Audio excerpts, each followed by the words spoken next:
Hello, my name is George, and I'm going to be cancelled today. I'm so not looking forward to whatever this story is that you keep saying you're going to be cancelled for. It's making me really anxious. No, it's not. Honestly, don't worry about it. It's not that bad. Would I do that to you, Aaron? Yeah, I reckon you would and all. Just really push the boundaries. See how far you can get away with it. You'll listen to the podcast and you'll be like, oh, where'd my story go? Well, I cut it out, George. What are we going to do, eh? Yeah. The podcast will just be you, and I'll just be there chiming in every so often. Like, Nothing smiling from at the me. camera and now like, eh. Honestly, it's my favorite thing to do in the edit is just to find little segments where you just randomly turn to the camera with like a big grin, and I just put that in to cut from me every now and then. Yeah.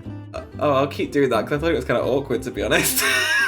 Well, it's a reaction. Otherwise, you're just kind of staring dead ass faced at nothing. You're like looking at the ground by the look of it. So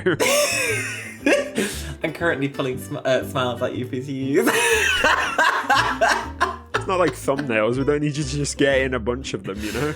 You can just add them in at random points. I'll add one in like mid sentence for you. Oh God. Welcome to the Positive Anything podcast with your hosts Aaron And George, we hope you enjoy your weekly serotonin boost, and don't forget to follow and subscribe. All right. Okay. So, weekly jokes. Have you got a joke this time, or are you going to scramble to find one again like normal? No, I haven't written. I found a joke today, which. I thought you wrote a joke. I was about to say that's actually pretty fucking impressive. The dedication. No, I found one and thought, can I read that on the podcast? Oh my god. Is this what you're going to get us cancelled for? No, I'm not. No. Great, there's two things. Maybe. Who went first last time with the joke? I think it was you. Okay, so that means it's your turn to go first. All right, do it. Good math. Good math, George. Okay, you ready? I'm ready. What do you call someone who always states the obvious? Ooh. I don't know. Someone who always states the obvious. Oh my god. That was such a dad joke. You can say that about anything. Oh, I love it. Oh god, yours was so wholesome. Maybe I should change mine. Okay, well, I'll just say it anyway, and you can cut it out if it's really bad. What do you call a man with a 2-inch penis? Okay. George?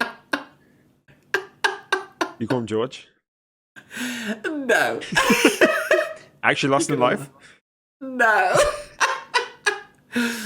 Justin. Oh. Apologies to anybody that's called Justin that may be listening. It's not aimed at you. I'm sure it's a lovely size.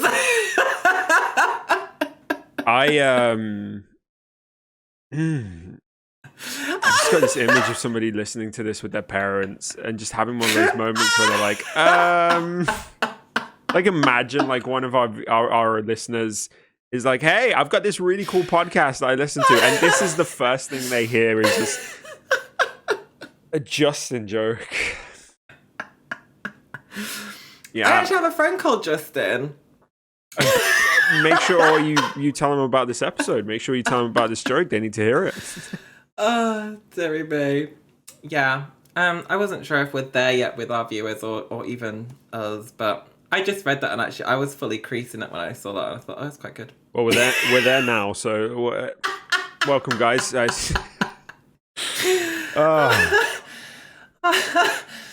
Oh, sorry. When are you planning to tell this story that you think might get us cancelled? I feel like I've built this up quite a lot, but it'll be told last. I'll tell my nice one first because, yeah. I'll keep us in suspense, yeah? Okay. Yes, just to really get the anxiety flowing. All right, go for it. Wait, who's going first? Is it me or you? Wait. I think you went first last week, but you told the Bentley Mega Jim. That was it. We did Finley, so it's your turn to go first this week. Alrighty then, let's kick it off with not a weird news story like George Prince. Let's kick off with a fucking normal news story. My first story is about Finland. All right, so Finland have set the world's most ambitious climate target. They have announced, in a plan that was based on equity as well as science, that their goal is to go net zero by 2035. And it aims to be the first developed country to do this. And it also aims to be net negative, which is basically means you're absorbing more CO2 than you emit, by 2040, which is only another 5 years later, which is pretty crazy. Okay, you're going to have to first explain to me the net thing. I thought I might, but I didn't want to just explain it off the bat. I wanted to give you the opportunity. The opportunity to sound dumb. To be like, I know what it means. No, I don't. So as I understand it, net zero is basically you are not putting any more CO2 into the atmosphere than you're absorbing. Okay. As in just emissions. It's like emissions. Yeah, emissions. Basically, emissions. Wait, how are they? What? Completely? They want to go net zero, by 2035. So factories and everything? Yeah, the country. Oh my god, everything in the country. That's wild. Yeah. So the target was set by a group of independent economists. Yeah, that's the word. Good job. From the Finnish Climate Change Panel. And they calculated it using Finland's share of the global population, its ability to pay to reduce emissions, and its historic responsibility to cause climate change. And that all sounds very complicated and wish-washy. But basically, it's worth noting that it was the first time a target was calculated in this way, and that Finland's environmental minister said it was very important that the target was set with the assistance of experts. So basically, this country is not just basically getting a bunch of politicians in a room and setting a target based on kind of nothing. They're actually getting an independent group to set the target based on evidence and research and all that kind of stuff. That's crazy. So have they said how they're planning on completely going zero? I did a bit of research on it, and I think that the success of it is based largely on their deforestation problem. So if you didn't know, 3/4 of the land mass of Finland is actually covered in trees, which I didn't know until I started researching. And in recent years, the country has been cutting them down faster than they've been planting them, which is obviously resulting in this increase in emissions. So I think if they can turn that around, that's probably their biggest thing. But it's going to be a case of sorting out a bunch of different things, I think. And just overall... So they're basically planning on having all electric cars. Probably, yeah. Electric ovens, everything. Because I can't imagine having to basically tell the entire country, scrap your gas oven, love, because you're going electric, whether you like it or not. Well, actually, other countries are also setting targets for this. So the EU and the US, for example, have a target of reaching net zero by 2050. So Finland is aiming to get there 15 years earlier, but it is in motion for the world to go net zero to tackle climate change. Gosh, that is actually that blows my mind. That does, the thought of completely going green, all that. It feels like every time we come on this podcast, there's another country doing something absolutely wild to be green, eco-friendly, and try to one up the other country. Well, I mean, climate change is the big thing at the moment. It has been for a while, and quite rightly so, because I think, a lot of research is pointing to us as a world kind of getting to the point of no return. Look at the UK right now. It is fucking disgustingly hot. It is bloody horrible. Right now, we are actually recording this at 20 past 11, which is the first time we've ever done this on a Friday night. And it's 18 degrees. It has no business being 18 degrees. So close to midnight. It's disgusting. But this is all a result of climate change and global warming, which needs to be tackled. It's really sad because I've got so many memories as a child from having like winter Christmases when it was like completely blanketed in Yeah. snow. But we've not had a snowy Christmas for years now, and it's really sad. And when it does, it's so unusual. Like it's not just like normal snow. It kind of like snows, Slush. melts, freezes, and then just keeps and just builds up. It's just not even nice snow. It's just really unusual, and it is sad. But no, but that's great though. That they're planning on going completely zero. Like I can't imagine that is going to happen in our lifetime, Aaron. We're literally going to be sat here in like, when did you say it was? In 2035? So Finland's is 2035, but the EU, which I'm guessing we fall under in the UK, that's 2050. So theoretically, in 28 years, so you'll be 56, I'll be 53. But, you know, our midlife, basically, we should all be net zero. That is crazy. Mm. I fancy an electric car. I mean, with like gas prices nowadays, yeah, electric car sounds good. That is crazy though. I mean, yeah, good for Finland. Finland, they've set the target. Other countries need to up their game, man. Finland are kind of making us all look bad. I feel like being green is like the next going to the moon, isn't it? Everyone's going to be racing to be the first to go green. Yeah. Yeah. Oh dear. I actually saw a thing on I think it was on Facebook actually. I was just scrolling through, and I think it was Korea. I can't remember which side it was, but in Korea they've started to implement like, so on the road you've got that middle section, haven't you? Like on like a dual carriageway, there's like a middle section. Yeah. They've started to turn those middle sections into solar panels for cyclists, and it's like it's sort of built, it's like raised like a tunnel, and then the cyclists can go underneath it, but the roof of it is all solar panels. That's pretty cool. And I was like, that was so weird after the conversation we had the other week where I was saying that would be really good if we could like just drive on solar panels, and in Korea they're actually kind of doing it. I remember you mentioning that because I was going to bring it up and be like, didn't you tell me this before? Yeah, no, in Korea, so that Korea, they're not actually driving on the solar panels, but they've got like the middle section is now all solar panels. So like, yeah, they're also trying to be green. That's Korea, eh? I know. It's so crazy. I can't wait to see what happens. Like, I'm really curious to see the day when the government goes, you need to get rid of that car now. Like, you need to scrap your gas oven. Like, it might happen. I knew that they were phasing them out and they weren't going to be selling them anymore, but I would always imagine that, like, classic cars, for example, are all petrol out there. I would imagine that they will still be able to. Maybe our cars now will be classed as classic cars. Yeah, probably. Yeah, there is actually a ban on the sale of new petrol and diesel cars, which is going to be brought into effect in 2030. That's only like 8 years. 8 years away. 8 years? Well, 7.5, really. But yeah, so as of 2030, you will not be able to buy a new petrol or diesel car. Obviously, you'll be able to buy used petrol and diesel cars. But a new car that is petrol or diesel, nope. That's what's going to happen what's going to happen to all the petrol stations? What would they do with them?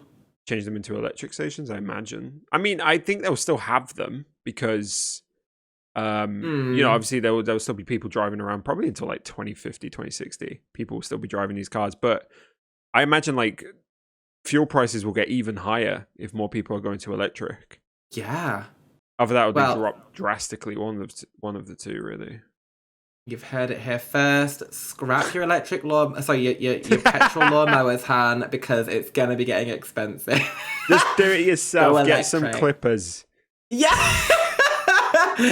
Go out there with your scissors. It's coming from a person who does not have a garden, but yeah, do it yourself. I'm really rubbish at gardening. I wish I had a garden, man. I'm so jealous of people who have gardens, especially like in this kind of weather. I would love to just go outside and read a book. Come and do mine, Aaron, honestly, please. Because quite frankly, going out there in this heat and cutting my grass is really not appealing.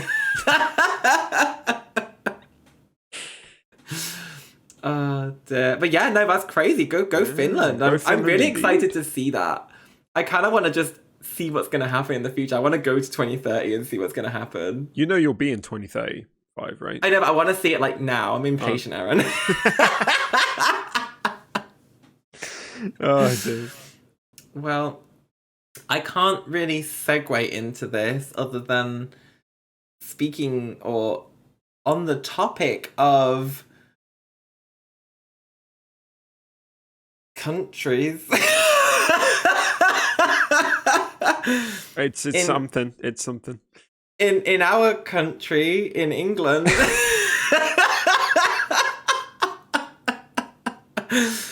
There's a new cafe that's opened up. Oh, all right, yeah. I feel like I haven't bigged that up enough because I was really concentrating on that segue. But no, there's a new cafe. Well, it's not so much new. It's been here for a while, but it's really sort of taking off at the moment. And I am so excited about this because I am a huge foodie. So, this cafe is called Eggs and Bread, right? Okay. And it's in London. And it's a completely free cafe for you to go and start your day right, and they will give you eggs on toast or jam on toast or a breakfast completely free for you and your friends. How freaking cute is this? So there was these people that I can't remember their names, but they wanted to start a way, or they'd noticed that in London there was a lot of I think it was 28% were really poor, to the point where they couldn't even afford to have breakfast. They would skip breakfast and go straight to lunch because they couldn't afford breakfast. So they started this sort of a cafe where you can go with you and your friends and just go and start your day right. Oh. They've got this motto, and it's called "Everyone deserves a good start to their day," and it's so cute. I was looking on their website, and basically they've got a newsletter which is digital, which you can read at the cafe, and they've also got a daily Sudoku, which is a puzzle. You can go and into this cafe and just get a free breakfast and just do a puzzle. That's insane. Isn't it cute?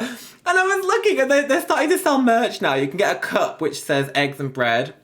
It's completely volunteer based. So if you want to go and help out, there's a sign up thing where you can go and sign up.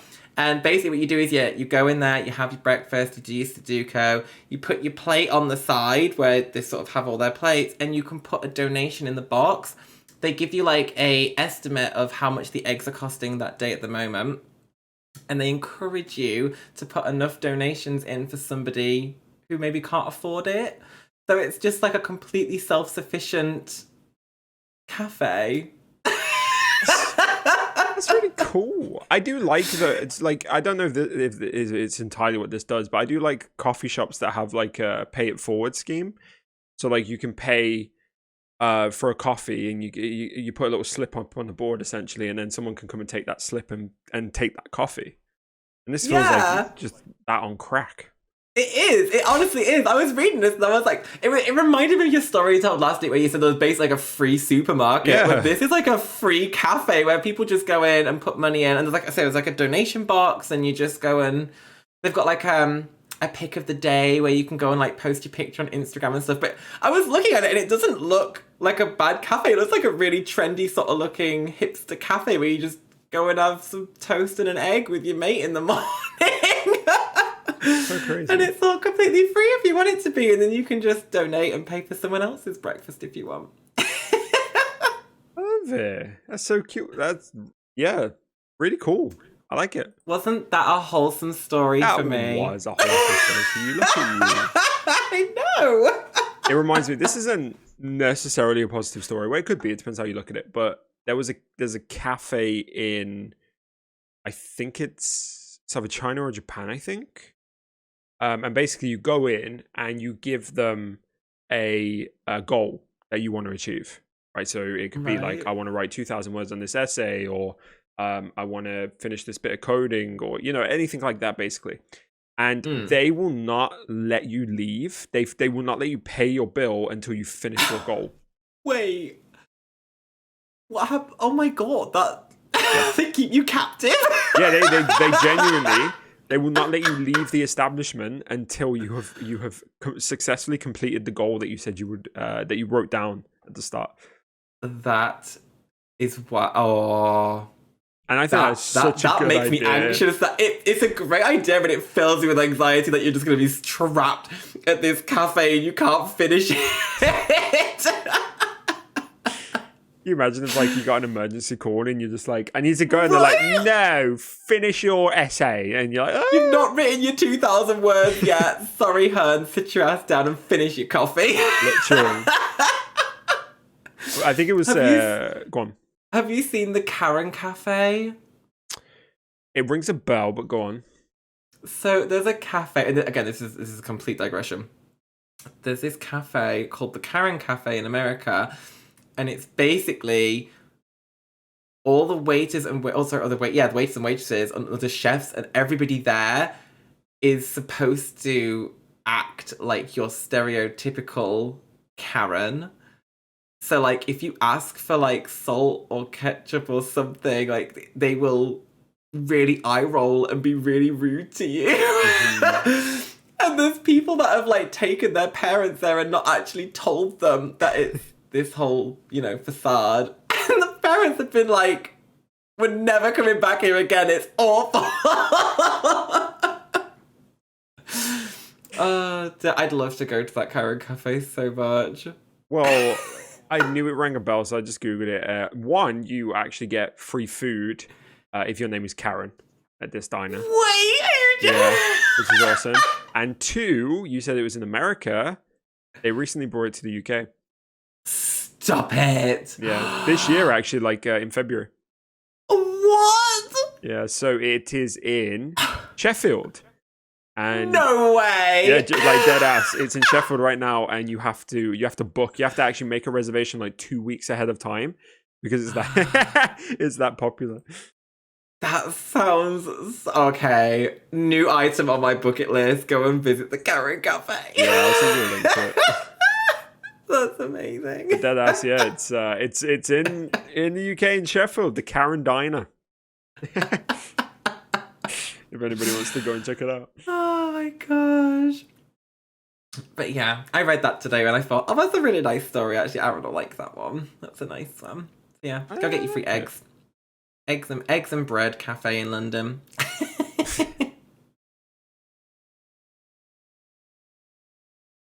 Oh, I'm sorry. I was reading the reviews on this one. I started reading the reviews on this page, and it's so good. Where's this? The Karen Cafe? Yeah, I started. Or the Karen Diner? Like, yeah, it looks really fun. Somebody put disappointed by the whole experience. To be honest, too much swearing. Cringy at times with staff getting you to go up to the front and do tasks. You kind of missed the point, girl. Yeah, it's going to be cringy whether you like it or not. That is fab, though. Somebody put a 4-star and said could work on their service. Again, kind of missing the point. Okay. Good. I would love to bring someone there and not actually tell them that it's going to be a whole thing and just watch their face be completely like, what the fuck? Yeah. Because like apparently like there's been videos and things where people have been waiting to be seated and the Karens will literally just stare at you and wait, and they'll be on their phone doing something, chewing like gum or something, and they'll just be staring. Like the people are like, "Can we get seated?" And she's like, "Oh, okay." I think you're meant to Karen back. I think. Oh, are you? I think you're meant to Karen back. I'm not entirely sure, but obviously within reason, don't be a dick. But I think you're meant to go like for example, in that scenario, you'd be like, "Excuse me, if you don't see me right now, I'm gonna call your manager." Something like that, and like kind of you're meant to like play with them, I think. Yeah, but you know full well that they've already heard that 1,000 times, and they will have that comeback ready. I would love it. I would sit there the entire. I wouldn't even eat. I'd just sit there and just improv with them and just see how far, and like which one of us cracks first, which one of us laughs. Okay, remind me not to go with you. I'll do it. I'd do it. You're hurling abuse at the Karens. Hey, listen here, right? I've fucking come here for a good experience. Oh my god! Everyone has a little Karen in them. Yeah, definitely. Whether you're gonna admit it or not, everyone's a Karen every now and then. I am like drenched in sweat right now. I'm gonna have to put my phone back on. If you hear a noise, guys, I'm sorry. But I will dead ass pass out if I sit in this 23-degree room for much longer without a fan. Oh my gosh! Well, there you go, guys. Content. Podcast Me host. passing out. Yeah. I'm not even there to be like, Aaron, hello. You just be like, oh, the bitch has Wake left up. me. Yeah. Don't forget to like and follow. Oh, bugger me. So, my story? My turn? Yeah. All right, let me see if I can segue. So, speaking of things that happened in America, Oh, okay. did you not notice that your story is about London? I mean, I mentioned Karen Dinah was somewhere in America. Oh, yeah, we'll bounce off that then. Fair enough. So, my story is about a community that has rallied around one of their beloved members to help them buy their house. It's a very wholesome story, and you may get a bit emotional listening to this one. So get your tissues ready because we're about to go on a journey. All right. So in Minneapolis, fuck me, that's a hard word, isn't it? Minneapolis, right? So in Minneapolis, there's a woman called Linda Taylor, known as Miss Linda by everybody there, who has been a member of the community for like 19 years. And as soon as she got there, she planted her wholesome vibes by being a volunteer, helping the homeless, offering her home to anybody who needs it, and just basically being a really, dedicated member of the community, somebody who's always there if you need a shoulder to cry on or anything. She'll be there, right? She was renting her home for 19 years. And then in February of this year, I believe it was February, she was told that she needed to leave.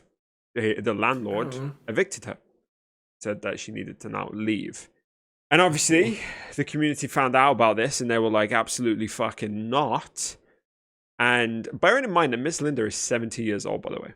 70 years old. Oh my God. Right? So the community started demonstrations and started, really fighting back against this landlord. And after months of doing this, Linda was given the option to buy her home before the end of June. Now, obviously, Linda isn't a rich person. She can't really get together, presumably, a considerable chunk of change in a month or two. So the community decided that they were going to help her afford it. And collectively, they raised enough money for her to be able to pay $275,000 to go and buy her house. Which she did. Wait. She went and bought a house. Is this the house that the landlord originally owned? Like, is this the same house? The landlord owned it, told her she was evicted, and then after months of demonstrations from the community, she was given the option to buy that house. Presumably the landlord was like, you know what, this community isn't for me anymore. And she managed to do it, thanks to all the donations. So she went and bought the house, and the neighborhood threw a block party on June 5th to celebrate. So oh my God, that is so cute. Right? So they've chased the nasty landlord out. He sold his home to the community, and then they've just basically given it to Linda. Essentially, yeah. They gave her all the money and she brought it. Like, it's all in her name. But it's such a good story of the little guy beating the blood-sucking corporation, It just feels like that. It's like, you fucking give it back to them, the bastards, Oh my gosh. Oh, that is so cute. That just restores faith in humanity, doesn't it? Things like that. Like, you just don't... Because that would have taken a lot of people to donate that much money for her. Oh, that's so sweet. There was actually a website as well, if anybody wants to check out on it and just kind of have a look, because it's really cute. It's called savelindashome.com. Oh my gosh. And and this is how they did it, and it was really crazy. They've got like an about Miss Linda section, and it's got like a considerable amount of information. Have they said like how long it took them to raise the money? So I think that it was in March that she got the notification that she could buy the house before June. Oh, okay. And so in early April, I think they set up all of these donations. So presumably from now until the start of June, it took a month or two. That's wild. Yeah. Oh, bless them. Oh, that's so cute. Yeah. Oh my gosh. Absolutely crazy. That is, yeah, they must really love Linda. By sounds of it, yeah, they do, eh? Oh my goodness. So hang on, just go back a second. What was it that Linda does for the community? Because you said that she's like a really big part of it. Is that like what does she Yeah, do? she's just always there. She, she's always trying to make sure that everybody is happy, that they have everything they need. She's known as like a green thumb, so she does a lot of gardening and all that kind of stuff. That's She's cute. been a volunteer there for a very long time. She's done anything from like construction. She worked on like hanging drywall, sorry, for people. My God. She created a program as well, I think called the, oh God, am I getting this right? Intergenerational specialist at Pillsbury House Theatre. I don't know what the fuck that means, but I'm presuming some sort of like theatre group that brings together all generations. Oh, bless her. Oh, she sounds like the mother hen of the community. Literally, yeah, literally. I can see why everyone calls her Miss Linda. Oh, there's actually more to it. Okay, so right, listen to this. Okay, this is a paragraph on the page. I'm just going to read out what's on the page because they tell this story better than I do. So, Miss Linda brought her home in 2004 during a time when buyers of color were being offered subprime mortgages. In 2005, the home went through foreclosure. Miss Linda says that the person who originally sold her the home, a person called Todd, bitch, offered to help, and she signed documents believing they were part of a waiver to save her home. Miss Linda says she later realized that she had signed documents deeding the property back to Todd. Todd was a key player who was convicted in 2008 of an expansive mortgage fraud scheme that covered over 95 other homes and $100 million in loans. Miss Linda lost ownership of the home she originally bought and has been renting it ever since. Over 2 decades, she has paid hundreds of thousands of dollars for her home, her money paying for the mortgage and property taxes, but on paper, it is owned by her current landlord. Despite being forced to rent her own home, Miss Linda used her financial information to qualify the house for free government and non-profit upgrade programs, basically upgrading the house to help it. She's done many repairs and upkeep on her own, including buying her own appliances. Her landlord stands to gain a big profit. Yeah. So Todd's the landlord? Yeah, so Todd actually tricked her in like 2005 into signing the home back over to him. This sounds like an episode of Coronation Street. This just Right? got real juicy. Oh my gosh. Oh, poor Linda. Oh my God, that's horrible. And the fact she stayed in that home and paid the man who tricked her rent every month. Yep. Just dead ass, just like, holy crap.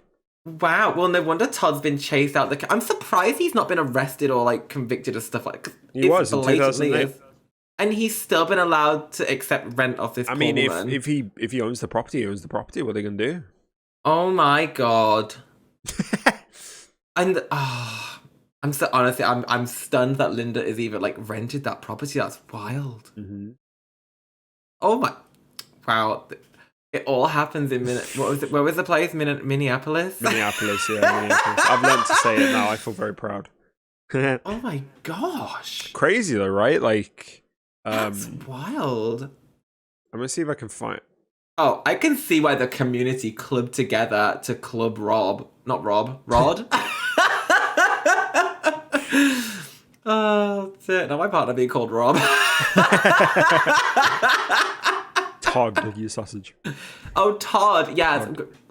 Wow. Well, bye, Felicia. Yeah.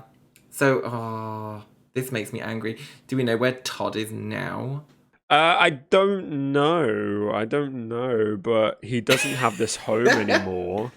So basically what happened was the community and the neighborhood raised 80% of the funds needed for the purchase, but then needed a bit more. So they put up a give butter. What the fuck is that? Basically a Just Giving page.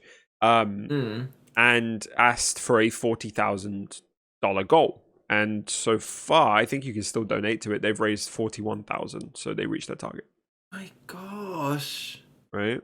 Just absolutely crazy. Like there are people online on the internet who are just phenomenal and actually can band together to be impactful. Yeah, that is a really sweet stuff.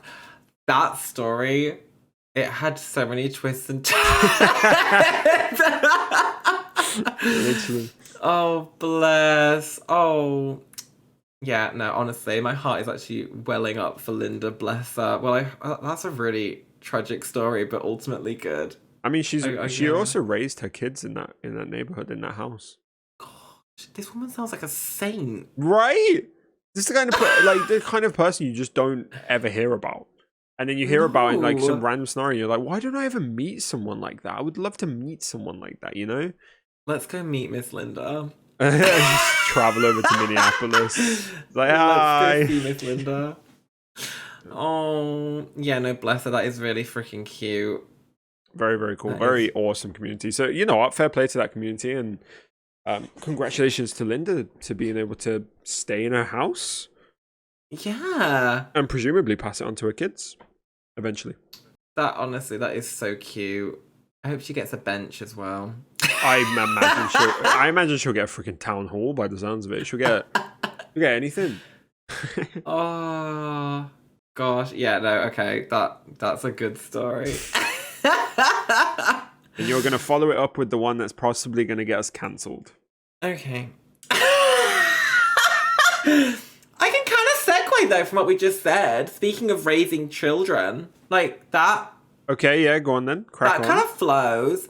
So, Aaron, Yes. I just want to first point out and say that this story, it might not come across as like crazy positive, like with a really welling ending like that last one, but this just made me laugh. And I wasn't going to talk about it, but it made headlines and I couldn't stop laughing. So I would like to think it's going to make somebody else laugh here. I'm so nervous. Like, I'm so anxious right now. Just stop, No, don't be honest. Stop building it up and just tell me what it is. Okay, so let me ask Aaron, did you ever have a dummy or binky when you were a child? For a bit. Like a baby? For a bit, but then I gave it to my mom because I didn't want it anymore. Okay, so this woman called, let me get this right, okay, noted. It was gonna happen. I've gone too far. So if anyone's wondering what happened, we're not going to be sharing that story that George just told. We're going to be just moving on from it and pretending it never happened. And you'll only get one from George this week. That's it. What else do we have to do? I don't know, but there you go. George, congratulations. 5 weeks, 6 weeks, 5 weeks in, and you've managed to get a story cut out of the podcast. I feel like I won. Yeah, you won. Well done. That will forever be an accolade for you.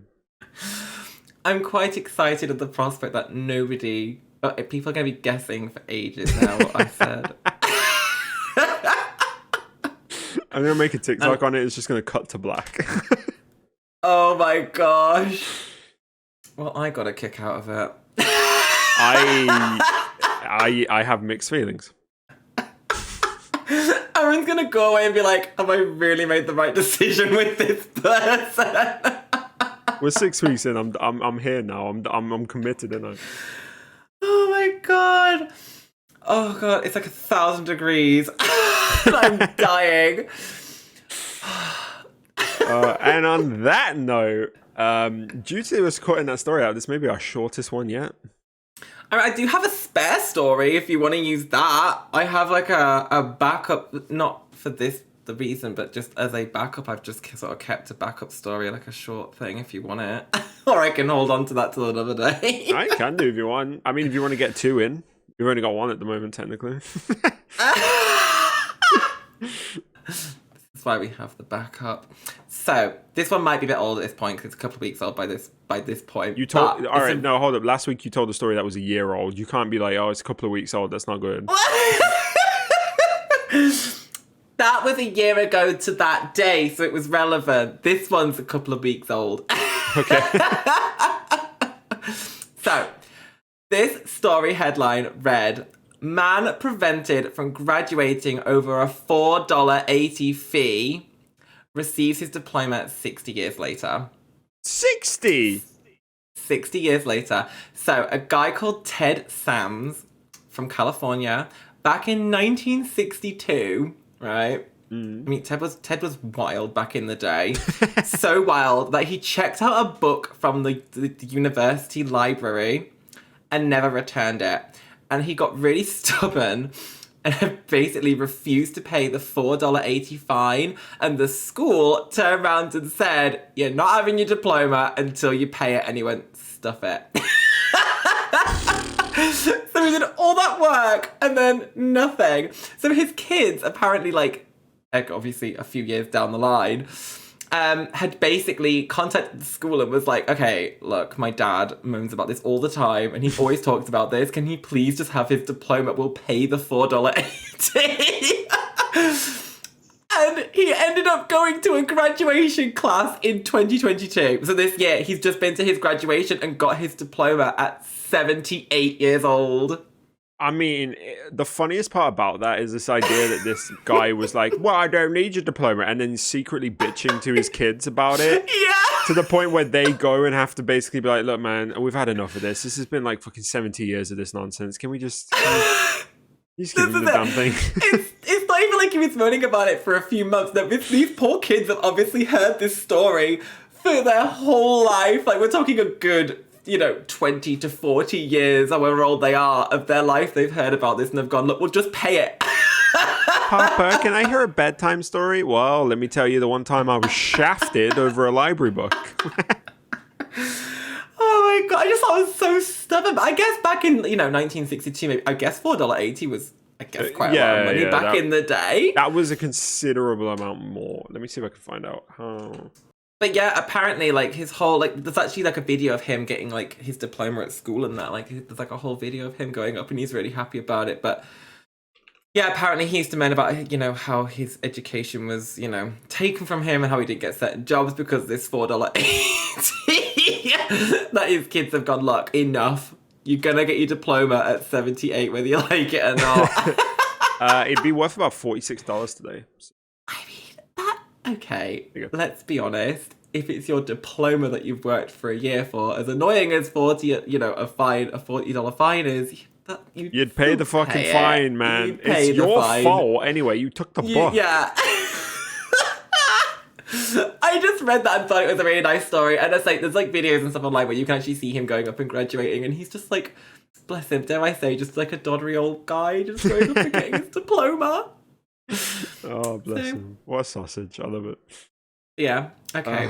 That was a nicer story. That was, yeah. We won't talk about what you tried to put in. Didn't happen. I knew that backup story would come in handy eventually. Well, shall we end it there? Yeah, we shall. I feel like I've taken you on a journey today, Aaron. Yeah. The longest journey. We've reached it. We achieved the first today, and you know what? It's not every day you can say that, so I guess that's good. But it is midnight, and you need to get up early tomorrow. So that's true. Thank you, everybody, for listening. Follow us on whatever platform or subscribe or whatever it is that you normally do, and just share the love. And if you think you know somebody who might enjoy this podcast, please do go and share it with them. We are aiming to give as many people serotonin as we can. And yeah, we'll be back next week. So I hope you guys have a fantastic week and go out there and be awesome. Bye. Bye.